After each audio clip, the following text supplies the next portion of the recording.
안녕하세요. EBS 수능특강 베트남어 1 오리엔테이션 시간입니다. 먼저 대학 수학능력시험의 제2외국어 이 베트남어를 선택하신 여러분들 환영합니다. 먼저 말씀드리고 싶은 게 있는데요.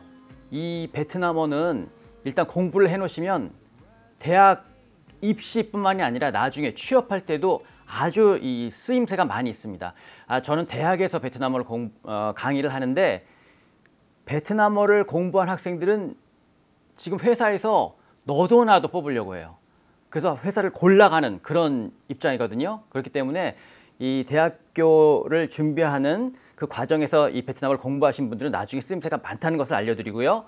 그 다음에 이 베트남어가 더 여러분들에게 좋은 것이 그 이유가 또 있어요. 그것은 뭐냐면 이제 앞으로 계속 천천히 말씀드릴 것인데 베트남어는 우리 수학 능력 시험의 형식에 아주 최적화된 언어예요. 이거 무슨 말이냐? 보통 언어라면 이렇잖아요. 제가 한번 베트남어 해볼게요. Chào em khỏe không? Anh rất vui được gặp em. 이게 무슨 말인지 당연히 모르시겠죠? 그리고 뭐가 이렇게 말이 올라갔다 내려갔다 이상하죠? 뭐 새가 이렇게 우는 소리 같기도 하고. 그런데 이 수학 능력 시험의 형식은 말을 해보는 게 아니에요. 발음이 좋네요. 성조가 그건 아니잖아요. 이런 게 아니고 눈으로 이해하고 이렇게 종이에다 쓰는 지필고사란 말이에요. 베트남어의 특징이 발음이나 성조가 있기 때문에 소리를 직접 내서 말하고 듣기 하는 건 상대적으로 다른 언어에 비해서 조금 어려워요. 그런데 반대로 눈으로 보고 이해하고, 왜냐하면 문법이 단순하기 때문에, 그리고 한자어의 영향을 받았어요. 베트남어가. 우리도 순수 우리 국어가 있고 한자어에선 국어가 있죠. 그건 한자어 발음이랑 비슷하단 말이에요. 그것처럼 한자의 영향을 받은 이 베트남어 단어들이 우리나라 한국어처럼 많기 때문에 서로 통해요. 이거 한자어에서 온 거구나 하면은 계속 다른 단어들을 유추해 볼 수 있다는 거예요. 그래서 우리 한국인에게는 아주 편한 언어가 베트남어입니다. 그래서 실제로 베트남에 가보면, 저도 이제 베트남에서 대학원을 유학을 했는데 6년 동안 베트남어를 제일 잘하는 사람이 중국 사람과 한국 사람이에요. 자기들 언어랑 통하기 때문에. 그래서 이 베트남어를 선택하신 이 여러분들은 아주 탁월한 선택을 하신 거예요. 자, 지금 OT 시간인데 이런 말이 있죠. 뭐 갤럭시를 제대로 쓰려면 삼성에게 물어보고 아이폰을 제대로 쓰려면 애플에게 물어보라는 말처럼 이 수능특강 교재와 수능특강 강의를 제대로 활용하기 위해서는 누구에게 물어보라고요? 제작한 사람한테 물어봐야 되겠죠. 이제 교재를 딱 보시면은 그 제일 위에 이름이 있을 거예요. 그 이름이 누군지 잘 보세요. 그리고 또 강의하는 선생님 처음에 딱 나왔을 때 이름이 잘 보세요. 누군지. 이 수능특강은 베트남어는 이만한, 베트남어를 배울 게 요만한 게 있다면 실제로 수능에서 나오는 베트남어는 요만큼밖에 없어요. 요만큼밖에. 그것을 누가 잘 아느냐? 선생님이 잘 알아. 그래서 수능특강 교재도 나올 것만 썼고 강의도 그 내용에 나올 만한 그 내용만 강의를 한단 말이에요. 그래서 잘 따라오시면 아주 효율적으로 짧은 시간에 이 높은 점수를 받을 수가 있어요. 자, 저는 우리 수능특강을 야구에 비유를 하고 싶어요. 야구에. 그 얘기는 조금 좀 이따가 하고, 제가 먼저 우리 수능의 문항, 유형 한번 먼저 볼게요. 자, 이걸 먼저 설명을 드려야 되겠어. 자, 전체 30문항이에요. 30문항. 그런데 딱 보시면은 1번, 2번, 3번이 각각 철자, 발음, 성조 한 문항씩 있어요. 그리고 4번, 5번이 어휘 문항이에요. 그래서 철자, 발음, 성조, 어휘가 5문항, 1번부터 5번까지예요. 그 다음에 6, 7, 8, 9, 4개의 문항이 문법 문항이에요. 순서가. 그리고 의사소통이 16문항. 그래서 10번부터 25번까지. 그렇죠? 그리고 문화가 마지막 5문항이 26번부터 30번까지. 그래서 총 30문항이 돼요. 뭐 모의평가라든지 모의고사라든지 본수능이라든지 다 이런 순서로 나와요. 자, 그러면 이것을 우리가 어떻게 준비를 하느냐. 제가 좀 전에 야구선수 얘기를 했죠. 이 야구선수가 되려면 처음부터 그냥 배트 가지고 휘두르거나 처음부터 공을 던지거나 이러지 않아요. 어떻게 하느냐? 기본 체력을 기른단 말이에요. 기본 체력. 기본적으로 공을 잘 던질 수 있고 잘 치고 잘 달릴 수 있는 기본적인 체력. 그래서 우리 가끔씩 그 스포츠 뉴스 같은 데 보면은 겨울에 아주 축구할 때 뭐 배팅을 밤새도록 했다고 하고 또 축구 선수도 밤새도록 공을 찼다고 하는 그런 것이 있죠. 기본적인 체력을 기르는 거예요. 타이어를 묶어서 막 뛰고 하는 거, 헉헉거리면서. 이 기본기를 먼저 갖춰야 돼요. 그것처럼 우리 수능 특강이 먼저 베트남어, 이 수능 특강의 개념을 통해서 베트남어가 어떤 거구나 라고 하는 것을 기본적으로 알아야 해요. 그 다음에 야구 선수가 어디로 들어가느냐 하면은 구질별로, 이 구질이라고 하는 건 뭐냐면 야구, 이게 공을 던지는 투수가 있죠. 그 공이 각각 달라요. 어떤 투수는 커브를 잘 던지고 어떤 투수는 슬라이더를 잘 던지고 뭐 이렇게 휙 떠오르는 공도 있다고 하죠. 뚝 떨어지는 공도 있고 그 공의 종류에 따라서 치는 연습을 따로따로 한다는 거예요. 모든 공을 동일하게 치는 것이 아니라 그래서 그 구질별로 타격폼을 연습하는 거예요. 기본기를 이제 바탕으로 해서 그것처럼 우리도 수능 특강이라고 하는 베트남어의 원리를 먼저 배워놓고 그 다음에 유형별로 분석하는 연습을 할 거예요. 앞에서 설명했죠? 철자는 어떠한 유형으로 나오느냐, 발음은 어떠한 유형으로 나오느냐, 성조는 어떠한 유형으로 나오느냐. 베트남어의 모든 철자, 발음, 성조를 다 알 수는 없어요. 이 짧은 시간에. 또 다른 공부도 많이 해야 되는데 그렇기 때문에 수능에는 어떠한 유형으로 어떠한 내용이 나오느냐, 어떠한 형식으로 나오느냐라는 것을 우리가 분석해서 그것들을 집중적으로 공략해야 된다는 거예요. A라고 하는 투수가 올라왔을 때 저 투수는 주로 잘 던지는 공이 이런 거야. 그랬을 때 그 공을 미리 연습해서 가면 쳐낼 수 있다는 거예요. 지금은 뭐 괴물 투수라고 하죠. 유현진 선수. 선생님이 여러 번만 할 때는 최고의 투수가 선동열 선수였어요. 지금 우리 대표팀 감독이죠. 이 선동열 투수가 이제 마운드에 나온다. 그러면 거의 상대편은 이제 포기하는 거예요. 거의 포기. 그래서 이 선동열 투수가 타자의 몸 쪽으로 가까운 공을 던지면 피하기 바쁘다는 거였어요. 너무나 공이 위력적이어서.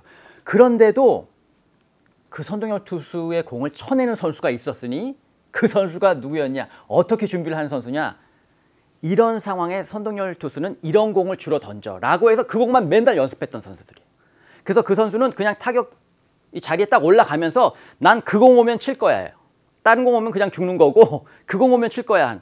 그런데 선동열 투수는 그러한 상황에서 그러한 공을 주로 결정구로 던지는 그런 습관이 있기 때문에 그런 공을 왔을 때 쳐낸다는 거예요. 그것처럼 우리가 수능에서 그렇게 연습을 해야 되는 거예요. 그 많은 베트남어, 그 모든 내용을 다 할 수 없어.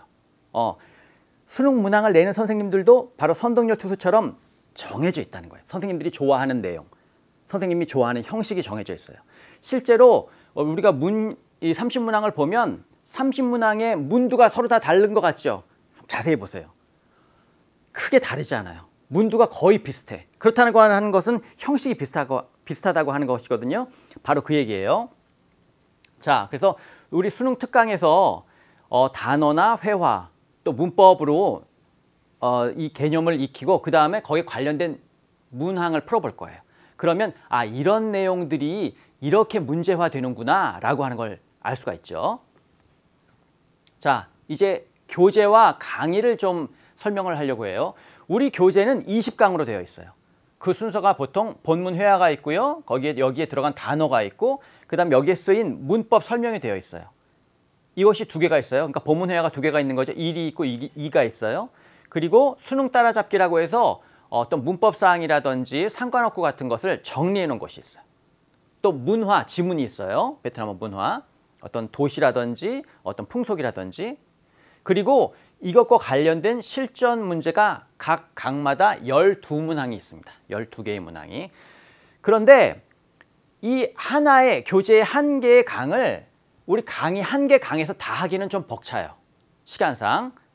그래서 강의가 총 25강인데 그중에 20강은 각 교재의 요 내용을 강의를 하고요. 그리고 여기까지.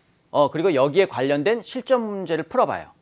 그 다음에 나머지 5강은 수능 따라잡기를 모아서 강의를 하고 또 수능 따라잡기에 관련된 실전 문항 중에 12문제 중에서 나머지 문항, 이것들 제외한 수능 따라잡기와 관련된 문항들을 모아서 강의를 할 겁니다. 그렇게 해서 총 25강이 돼요. 그래서 교재의 1, 2, 3, 4강은 강의에도 역시 1, 2, 3, 4강의 강의를 해요. 이런 걸. 그 다음에 요 4개의 수능 따라잡기를 모아서 5번째 강의 때 수능 따라잡기를 모아서 하는 거죠. 그러니까 4개의 교재의 강의를 강의는 5강좌로 한다는 거예요. 그래서 20강과 25강으로 강의를 하겠습니다. 자, 이렇게 교재를 가지고 강의를 가지고 준비하실 때 먼저 예습을 할 것을 부탁드려요. 사실 저는 예습이 더 중요하다고 생각하는데 예습을 혼자 하시면서 베트남어가 그렇게 어렵지 않거든요. 아마 집중하시면 많은 부분을 혼자 하는데 이해할 수 있을 거예요. 많은 부분을. 그리고 이해가 잘 안 되는 부분은 체크를 해놓는 거예요. 그래서 강의를 들을 때 그 부분을 집중적으로 듣는 거예요. 그래서 예습과 강의를 하면 거의 99.9%가 이해가 됩니다. 거의. 자, 그리고 발음, 억양, 어휘, 표현력이 동일하게 발전한다고 하는 것을 제가 말씀드리고 싶어요. 대부분의 학생들은 이렇게 해요. 우리가 보통 1강이 이제 철자 나오고 발음 나오고 또 베트남은 성조가 있기 때문에 성조를 강의를 해요. 그러면 이 철자를 다 외워야 돼. A는 무슨 발음이고 B는 무슨 발음이고 그리고 나서 2강 이제 본문회화로 넘어가려고 해요. 그런데 그렇게 되는 게 아니라는 거예요. 언어라는 건. 우리가 애기였을 때 우리말을 하는 것을 한번 떠올려 볼 수 있을까요? 이제 저는 저희 아이가 성장하는 걸 보니까 그걸 확인할 수 있겠더라고요. 한 3살 정도 되면 이제 말을 해요. 이렇게 얘기해요.